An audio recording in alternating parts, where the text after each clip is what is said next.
Je vais donner donc la parole maintenant à Frédéric Bastian pour traiter donc de la délibération concernant la réalisation d'une stèle en mémoire des victimes de l'amiante. Merci.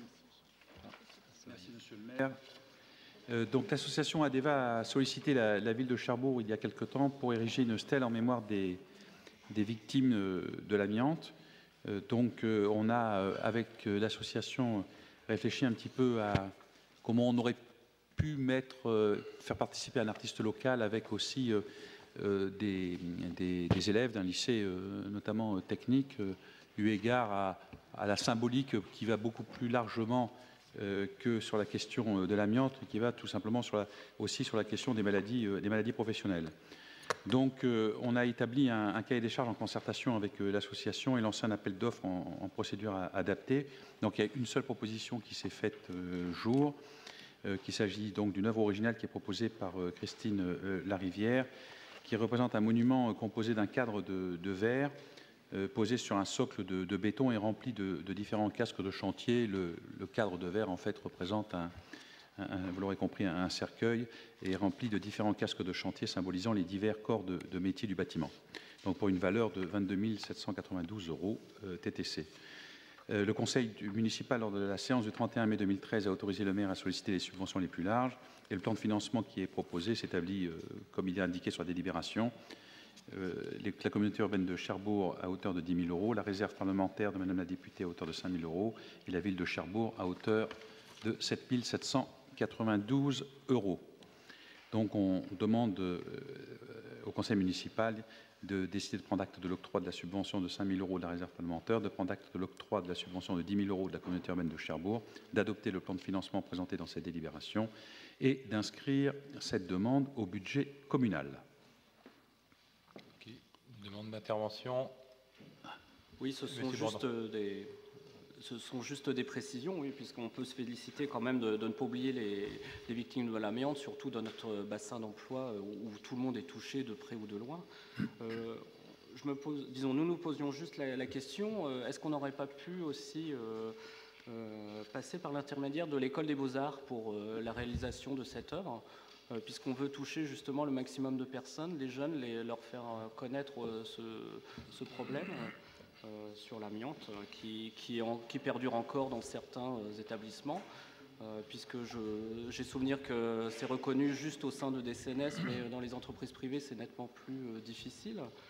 Et sinon, nous aurions voulu savoir aussi où allait être mise cette stèle, puisqu'il n'y a rien de précisé. Est-ce que le lieu a déjà été choisi ou pas? Oui. Alors sur le premier point, l'appel à candidature a été très large, hein, à tous les lycées professionnels, à l'école des beaux-arts. Voilà, bon, après, tout le monde n'a pas forcément jugé utile de répondre. Sur le lieu exact, je vais demander à Michel Louiset d'apporter toutes les précisions nécessaires étant... Micro. C'est un lieu sur lequel nous avons travaillé avec l'association, bien évidemment.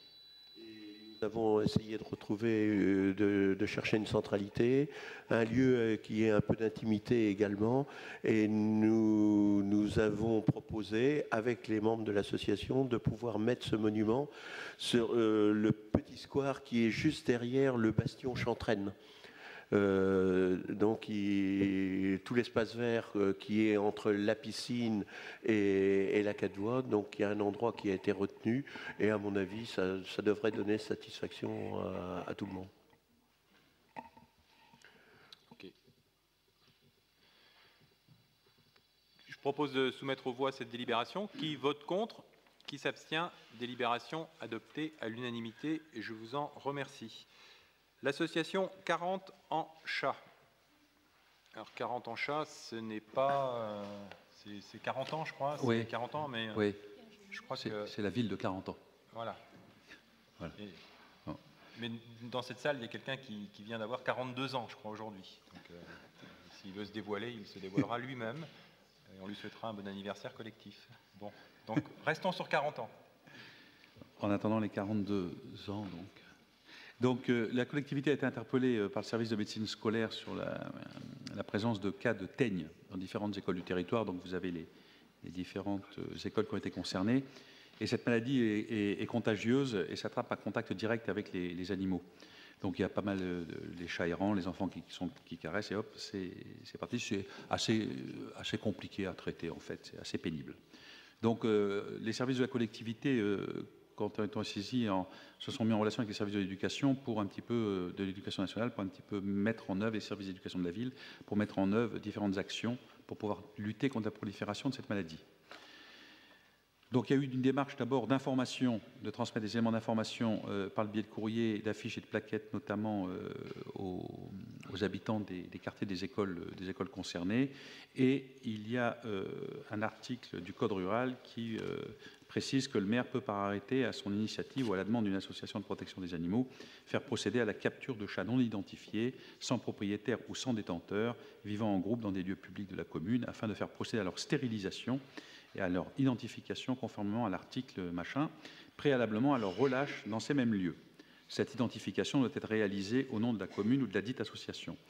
Donc c'est pour ça qu'on s'est rapproché de l'association 40 ans chat qui a une expérience en la matière, puisqu'elle travaille déjà avec la ville d'Équeurdreville et la ville de la Glacerie. Voilà un sujet qui pourra être au niveau de la commune nouvelle, la problématique des chats errants. On est en avance sur ce point. Et donc là, on a contacté l'association en question qui capturera les chats libres non identifiés, qui procédera à leur stérilisation, les identifiera et les remettra sur leur lieu de vie. Il ne s'agit pas de procéder à l'euthanasie des chats. Voilà, ces interventions sont donc nécessaires afin de limiter les risques pour la santé publique et remédier à la prolifération des dits animaux. Donc on vous demande d'autoriser Monsieur le maire à signer la convention entre la ville de Cherbourg-Octeville et l'association 40 ans chat qui prévoit le versement d'une subvention de 1 000 € à cette association. Qui vote la convention jointe. Qui vote contre? Qui s'abstient? Délibération adoptée à l'unanimité. Merci pour eux. La délibération suivante, donc le Fonds de solidarité pour le logement, qui va nous permettre de mesurer l'importance à la fois du Fonds de solidarité et puis son impact ainsi sur la ville de Cherbourg-Octeville. Donc le Fonds de solidarité de logement FSL, qui est piloté donc par le département, permet d'accompagner les Manchois lors de l'accès à un nouveau logement adapté à leurs ressources et à la composition de leur foyer, mais aussi, et je dirais presque surtout, de les aider à se maintenir dans leur logement dans des conditions de vie décentes, notamment par la participation au paiement de leur loyer ou des fournitures d'eau et d'énergie. Pour l'année 2014, je ne vais pas reprendre tout, mais pour la seule ville de Cherbourg-Octeville, il y a eu 1042 aides qui ont été accordées au titre du Fonds de solidarité pour le logement, réparties entre des aides à l'accès au logement pour un montant de 112 600 € et des aides favorisant le maintien pour 133 000 € et 97 mesures d'accompagnement social individualisé. Donc le montant total des aides accordées en 2014 sur le territoire communal s'élève à 245 605 €. Et en contrepartie, il y a une modalité de contribution qui se calcule à 90 centimes d'euros qui multiplie le nombre d'habitants du territoire. Donc la ville de Cherbourg-Octeville participe à hauteur de 32 275 € à ce dispositif. Donc on voit l'importance de ce dispositif et même si ce n'est pas une terminologie qui semble adaptée, en tout cas le retour bénéfique pour certains de nos administrés sur l'investissement que la ville fait dans le cadre de ce fonds Solidarité Logement. Donc il vous est proposé d'autoriser la ville de Cherbourg à participer financièrement au dispositif fonds de solidarité pour le logement pour l'année 2015 à 90 centimes d'euros comme l'année précédente par habitant. Monsieur Jamtel. Oui, j'ai une remarque à faire sur les statistiques du Fonds social du logement pour la commune de Cherbourg-Octeville. On s'aperçoit par rapport c'est le mobilier de première nécessité, lave-linge, réfrigérateur, sommier, cuisinière. Donc il y a un certain nombre d'aides pour ce type de mobilier, quoi. Et il y a un certain nombre de pays où, lorsque des logements sociaux sont conçus, ce mobilier-là est mis en place, quoi. Et ça ne coûte pas si cher dans la conception des logements. Alors, ce n'est pas tout à fait ce qui se fait chez nous, mais il y a eu notamment un groupe d'architectes conseils qui est allé, je crois que c'est en Finlande, oui, je crois que c'est en Finlande, et ils avaient repéré ça, alors tout en disant que peut-être que culturellement on avait le sentiment en France parfois que si on donne des cuisines qui sont aménagées, elles seront, enfin il y aura il y aura des dégâts ou des choses comme ça, mais à l'usage, ce n'est pas forcément le cas. Il y a un respect de ce type de logement et ça permettrait peut-être d'être une réponse au moment des constructions de logements sociaux notamment, quoi. Alors c'est partiellement, on l'utilise partiellement dans le cadre notamment de ce qu'on appelle toutes les résidences sociales qui sont faites, sont équipées du mobilier, de la cuisine. Après, équiper tout le parc social de Presqu'île Habitat ou des cités du Cotentin ou de l'ASA HLM avec des cuisines et avec tout le matériel équipé, je pense que ça aurait un impact significatif sur le montant des loyers et de personnes qui ne sont pas forcément en situation de précarité, mais qui peuvent être en difficulté financière, et le fait de cette augmentation de loyer pourrait avoir, par contre, les mettre en situation de précarité. Donc je pense que le dispositif actuel qui est proposé avec ce Fonds Solidarité Logement répond, en tout cas, à la prise en compte des demandes des personnes en situation de précarité. Et ce type de dispositif va être aussi, et je crois même qu'il est mis en place, mais en tout cas, récemment, c'était encore un sujet de discussion, aussi pour les bailleurs privés, et ce qui porte un autre nom dont je n'ai plus le nom en tête. Mais on voit qu'il y a une